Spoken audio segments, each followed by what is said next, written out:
This is exciting because I just love the Ingroove's package. Round of applause for the Ingroove's ability to just package things correctly, ship it there, it always arrives immaculate and safe. I've taken some tips and tricks from this and combined it in one video for people if they're curious. The best ways to ship vinyl records online. Hope that helps some of you starting out. Now, let's get the audiophile knife and bust it open.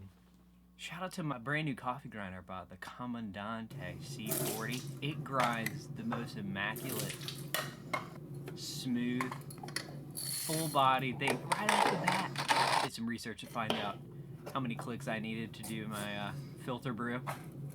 Unreal. Also shout out to Onyx Coffee Lab, the Southern Weather.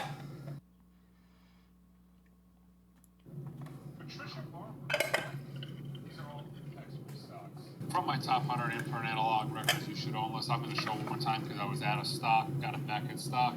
Kirsten Edkins, Shapes and Sound. Speaking of Kevin Graham, 5 times. This will be the 6th time. This is not only mastered by him, but this is the debut record on his label where he recorded it. He's the guy.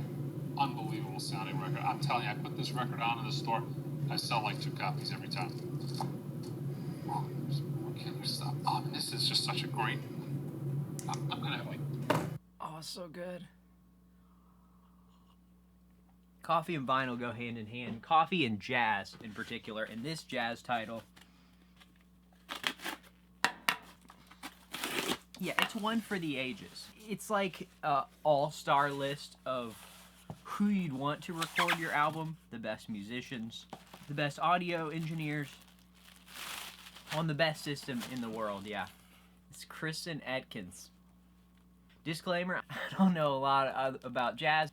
Been diving deeper into some Art Blakey lately. But being an audio nerd, I respect the processes that go into recording this. Really cool. So we're going to switch over here. I'll unbox it. Let's check out and see what's inside.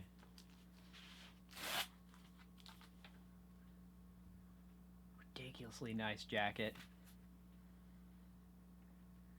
Inside spread.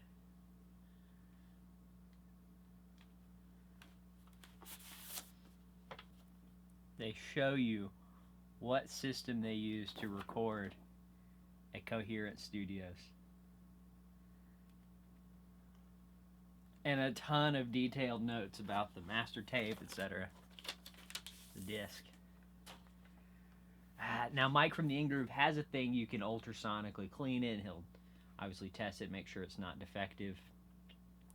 I don't know, I just felt fully confident that this would be amazing as it is, and I know Mike from the Ingroove is overwhelmed with other things to do. I don't want to add one more thing to do. So let's pop this straight onto the turn. I'm just going to brush clean it, and we're going to listen to it right now with some coffee and jazz time. So good.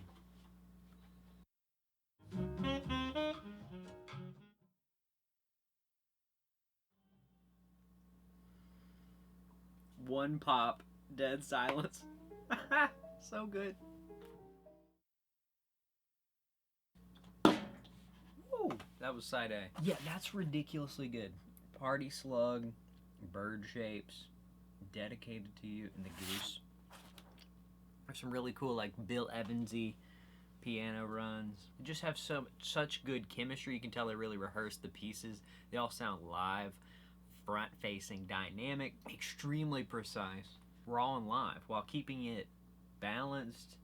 They all have their own space. You can really hear the room. It's one of the most live recordings in the best possible sense of capturing the raw liveness. Now let's listen to side 2. Really excited to spin this. And the vinyl is immaculate. It is immaculate.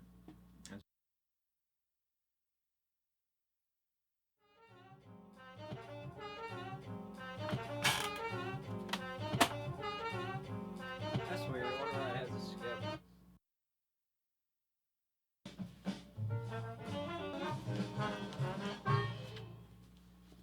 Woohoo! Can you tell which one's been my favorite so far? When you gotta get up and dance with Miles, you know it's good. That's it. Okay, yeah, thoughts on this before I forget. Took mental notes. Side A, immaculate. Holy moly. It just feels like the way it was mixed. They got this little bit of mystique to them, a little bit of twists and turns that really is dynamic. And then all of the sudden, you know, little things are popping out at you from left and right, but it still feels like you're grounded in the center of the room, which I absolutely love. You're in the sweet spot of the room. You're listening to the band. Another thing I noticed, starting more toward the end of the first side, when they each have their little turns to like do their little moment, they're not going over the top. They're not going crazy, but they're still wilding out, and they're still doing a big moment, but they're very aware of it and very, like when Kirsten does her little saxophone things, they're dynamic, but they're not overpowering any of the other instruments. It's so balanced, like the definition of balance. Then you get to side two. You got some danceable cuts. You got some classics. Toward the end, it just sweetens out as buttery smooth. It's so good. But woohoo, absolute banger. Got me up dancing with Miles Davis. I don't know if there is any no's or anything, or critiques or anything I would change. Just cool to hear them in the room doing this kind of stuff, and I think it's going to grow on me. Excited to give it a clean and dive into it some more, because it had some clicks and pops, and I think some things that after cleaning would make it better. But yeah, that is it. If you want to hear the best sounding jazz record possibly ever made up to this point, here you go. We even learned something. We started pronouncing her name correctly. Kirsten Edkins. Shape and Sound. Cohearent Records. Saw they were going for like $80 already in the aftermarket. Unbelievable. This should retail for 30 or 40 though. Yeah, thank you guys for checking this out. Wow, the coffee that pairs with this jazz thing, holy moly. My life is going to be sponsored by these guys at Comandante. This is seriously the smoothest cup of coffee I've ever had, so these stickers are going up on the sticker wall. Cool grinders. Iridescent. Oh. If you're to stick around, if you like this kind of stuff, we'll be doing some more vinyl shootouts, unboxings. Got some updates I gotta update you on. Really neat vinyl happenings. We'll see you really soon. Keep on grooving your way.